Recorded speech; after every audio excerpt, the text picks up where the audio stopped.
सबसे पहले मैं ये कह दूं कि जितना माप का वचन आपके हृदय में छुपा है, आपके हाथों में जो बाइबल है उसमें नहीं, आपके हृदय में छुपा हुआ है, उतने माप का विश्वास में आप चल रहे हो. So firstly, I'll say the measure of the word that is in your heart, not in your hands, not in your Bible. The measure of the word that's in your heart is the measure of faith you're walking in. Okay? It's not God who decides your measure of faith. परमेश्वर आपके विश्वास का स्तर तय नहीं करता. The Bible says God has given to each man the measure of faith. That means we all start the same. Bible कहती है परमेश्वर ने हम में से हर एक को विश्वास का वो माप दिया है, मतलब हम सब एक जगह से शुरुआत करते हैं. Okay? It was not that somebody was given 200 kilos and somebody was given 10 grams. ऐसा नहीं किसी को 200 किलो मिला, किसी को 10 ग्राम मिला. Everybody got the same measure of faith, and that faith came in the seed form. Some people developed their faith, some people's faith is still undeveloped. हर एक को बीज के स्वरूप में वो विश्वास मिला. कुछ लोगों ने अपने विश्वास को परिपक्व किया, कुछ ने वैसा ही छोड़ दिया. ठीक है, मैं जल्दी से बताऊंगा, उसके बाद हम थोड़ा प्रार्थना भी करेंगे. Okay, but I just wanna. Okay, so the first is the word of God as a living and sharp sword. पहला है उसका जो वचन है वो जीवित और शक्तिशाली तलवार है. The word of God is living and sharp sword. परमेश्वर का वचन जीवित और शक्तिशाली तलवार है. Okay, जब ये लिखा गया तो जो वेपन था वो तलवार था. Okay, आज के टाइम में you can call it, the word can be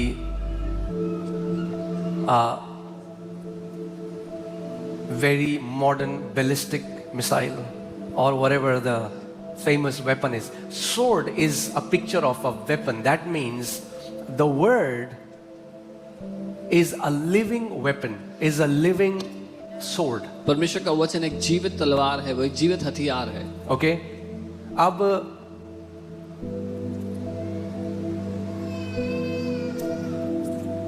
पुराने समय में क्यों होती थी तलवारें लोगों के हाथों में?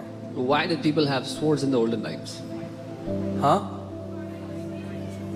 फाइट तो अभी भी होती है यहाँ पे भी, मतलब यहाँ नहीं, मतलब because olden times were times of great battles, wars were being fought. पुराने समय महान युद्ध के समय थे, बहुत युद्ध के. So जो सैनिक होते थे उनको क्या दी जाती थी? So the soldiers तलवारें दी जाती थी. तलवारें क्या था? एक वेपन था, एक हथियार था अटैक करने के लिए. A sword was a weapon given to attack. The Bible tells us that we are also in a battle. Bible हमें बताती है हम भी एक युद्ध के बीच में हैं, एक लड़ाई. और क्योंकि हम एक लड़ाई के बीच में, एक मल युद्ध के बीच में, इसीलिए हमें भी क्या दिया गया है? हथियार. और हथियार क्या है? परमेश्वर का वचन. That means if a believer doesn't know how to yield the word of God, that believer is weaponless. और वो लड़ाई के लिए ही हमें दिया गया. और अगर एक विश्वासी जिसको वचन तलवार दिया गया है, अगर उसको उठाना नहीं सीखेगा तो वो बिना हथियार के है युद्ध में, लड़ाई में. जब मैं मसीह में आया, शुरुआत में जब मैं प्रभु में आया, मैंने प्रभु को ग्रहण किया. When I came to the Lord, I received the Lord. और जैसा मेरा बैकग्राउंड था, तो हर रात मुझे डरावने सपने आते थे, नाइटमेयर्स आते थे. Every night I would have nightmares. Every night. हर रात को. I'm seeing myself surrounded by demons. मैं अपने आप को दुष्ट आत्मा से घिरा हुआ देखता था. और मैं देखता था कि वो मुझे अटैक करने आ रहे हैं और मेरे पास एक गन है, मगर गन में जब मैं ट्रिगर दबा रहा हूँ तो कोई गोली नहीं चल रही है, उसके अंदर कोई गोली नहीं है. And I would see they're coming to attack me and I have a gun, but when I'm pressing the trigger there's no bullets in it. Gun तो है मगर I have a gun, गोली नहीं है. but there's no bullets. तो एक दिन मैंने प्रार्थना करी और प्रभु ने मुझसे कहा, Son, you don't have my word in you. One day I prayed and the Lord said, बेटा तुम्हारे अंदर मेरा वचन नहीं है. ऐसे ही कई मसीह आज भी हैं जो बाइबल को लेके तो चलते हैं. There are many believers today that walk with the Bible. Gun तो है, They have the gun, मगर अंदर क्योंकि हृदय में वचन नहीं है, but because they तो don't have दिखाने की गन तो है, they don't have the word वो in their चलाने heart. वाली नहीं है. They have a gun to show for, but they cannot use it. Are you getting what I'm saying? Because if you don't have a weapon in a war, you can be easily taken down. अगर युद्ध में आपके पास हथियार नहीं है तो आसानी से गिरा जा सकते हैं. Bible says, be sober and vigilant because your enemy, the devil, roams about like a roaring lion, seeking whom he may devour. Resist him steadfast in faith. Bible कहती है जागते रहो, सचेत रहो, क्योंकि तुम्हारा विरोधी एक फाड़ने वाले शेर की तरह खोजता है किसको फाड़ खाए। विश्वास में दृढ़ खड़े रहो, बाइबल कहती है। इसका मतलब वो हर किसी को नहीं फाड़ खा सकता। जिसको फाड़ खाना चाहता है उसे खोजना पड़ता है, कौन ऐसा व्यक्ति है जिसको मैं फाड़ खा सकूं। So he cannot devour anyone he wants to devour. He has to look for whom he can devour. और मैं आपसे एक सवाल पूछता हूं, किसको डिवावर कर पाएगा वो? Whom will he be able to devour? हाँ, जिसके पास हथियार नहीं। One who doesn't have a weapon. Will be an easy, वो कोई फर्क नहीं पड़ता उसे आपका नाम जॉन डेविड फर्नांडिस है, हम 16 साल से क्रिश्चियन है, अगर वचन नहीं है, he doesn't care what is your name. If you don't have the word, उसको परवाह नहीं आपका नाम क्या है। हम 16 जनरेशन से बिलीवर हैं, he doesn't care. 16 से हो, 26 से हो, 30 से हो, उसको फर्क नहीं वचन है अंदर, तलवार है हाथ में या नहीं है उसे पता है। पड़ता। If you have the sword or not, he knows. Okay, so let's go to Hebrews 4:12. इब्रानी 4 उसका 12। Hebrews 4:12, ठीक है? For the word of God is living and powerful. क्योंकि परमेश्वर का वचन जीवित और प्रबल है, क्या है शक्तिशाली है। परमेश्वर का वचन? जीवित और एक चीज जीवित, जो चीज जीवित होती है उसका क्या होता है? Something that is Let's alive. just stop here. What does it mean that the word is living? इसका क्या अर्थ है कि वचन जीवित है? जीवित आप किसको बोलते हो? Who do you call living or what do you call living?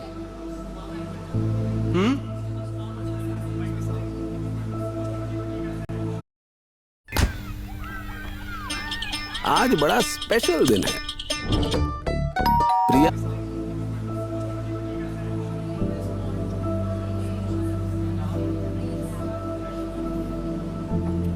Anything that is living has a will, जो कुछ जीवित है उसके पास इच्छा होती है, can hear, सुन सकता है, can see, देख सकता है, can respond to you. जवाब दे सकता है। The word of God is living. परमेश्वर का वचन जीवित है। It's not a dead book. वो मरी हुई किताब नहीं है। कई लोग आज तक एक बात नहीं समझे, उन्हें लगता है मैं बाइबल को पढ़ रहा हूं। Many people have not understood. They think they are reading the Bible. असलियत में बाइबल आपको पढ़ रही है। In reality, the Bible is reading you. Is there in this scripture? We'll see. Okay. For the word of God is living. ठीक है, so इसको क्योंकि यहाँ पे परमेश्वर देखते का हैं। वचन जीवित है। ठीक है, जल्दी तो नहीं है किसी को घर जाने की? Okay. The word of God is living. परमेश्वर का वचन जीवित है, It's alive वो जिंदा है and powerful. और शक्तिशाली है, प्रबल है। Okay. Sharper than any two-edged sword. किसी दो धारी तलवार से भी ज्यादा चौका है, तेज धार है। मैंने आपको इसके बारे में काफी संडे सिखाया है, so okay. I've taught you many sentences. What's sharper than a double-edged sword? It's the surgeon's, what do we call it? Scalpel. एक सर्जन यानी एक सर्जन की जो चाकू होता है। चाकू होता है, that is sharper than a double-edged वो sword. एक दो धारी तलवार से भी ज्यादा तेज है। And here I'll tell you what the word can do in your life, and it's powerful. और यहाँ पे What आपको no बताऊंगा। surgery can do, वचन आपके लिए वो कर सकता है जो कोई सर्जरी नहीं कर सकती है। the word can do for you. वो वचन आपके लिए कर सकता है। You know what? जानते हैं, The word can dissect your soul वचन आपके and प्राण को enter into the place where you have hidden intents and motives of your heart. वचन आपके प्राण को भेदता हुआ उस गहरे स्थान पर जा सकता है जहां आपके दिल में छुपे हुए मकसद हैं, छुपी हुई चाहते The हैं। Bible calls it hidden motives. Many times you also don't know the hidden motives you have in your heart. But as you open the word and as you fellowship with the word which is sharper than a double-edged sword can penetrate your bone and marrow, can penetrate your soul and spirit. And look what does it say? The word is a discerner of the thoughts and intents of the heart. आपको नहीं पता आपके अंदर क्या छुपे उद्देश्य हैं, मगर जब आप वचन के साथ समय बिताते हो, वचन आपके हृदय के अंदर छुपे हुए उद्देश्यों को बाहर आपको पास प्रकट कर देता है। Are you getting it?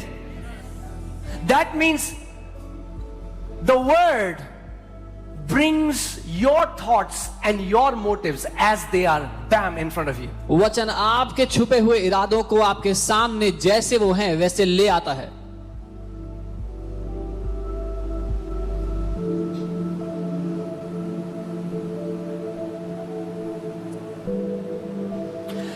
As a man thinks in his heart, not in his head, in his heart, as a man thinks in his heart, so is he. जैसा एक मनुष्य अपने हृदय में सोचता है, अपने दिमाग, अपने सर में नहीं, अपने हृदय में जैसा वो सोचता है वैसा वो है.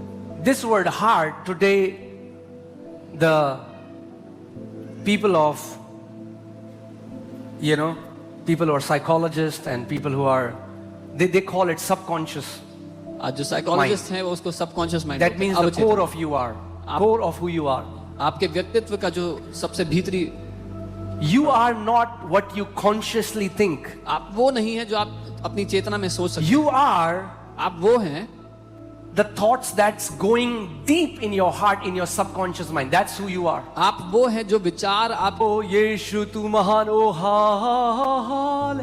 anybody can sing that from their mind. कोई भी ये गा सकता है अपने दिमाग से. आज तक लोगों को समझ में नहीं आया क्यों.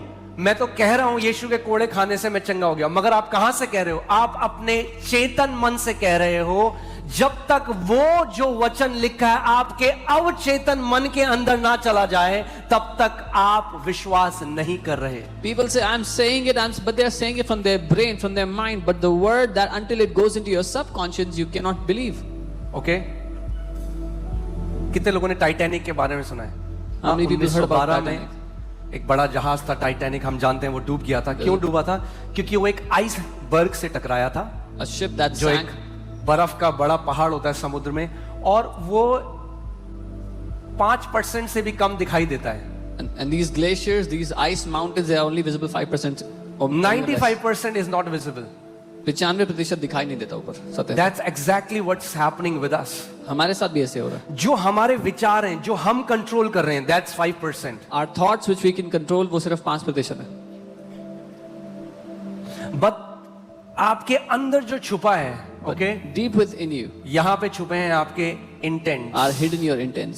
आपके इरादे, your motives, आपके मकसद, जो कई बार आपको भी नहीं पता. which many times even you don't know. And if the intents and motives of our heart are wrong, और अगर हमारे दिल के ये इरादे और ये मकसद गलत हैं, nobody can change it कोई भी उसको बदल नहीं सकता है except the word of God. परमेश्वर के वचन को छोड़ के. Because it has the power that it can penetrate your bone and marrow, क्योंकि your उसमें- spirit and soul, and go right where your hidden intents and motives are. क्योंकि उसमें वो सामर्थ्य है कि वो आपके प्राण और आपकी आत्मा को भेदते हुए उस गहराई में जहां जा सके जहां पर वो मकसद और इरादे छुपे हैं. ठीक है अभी तक?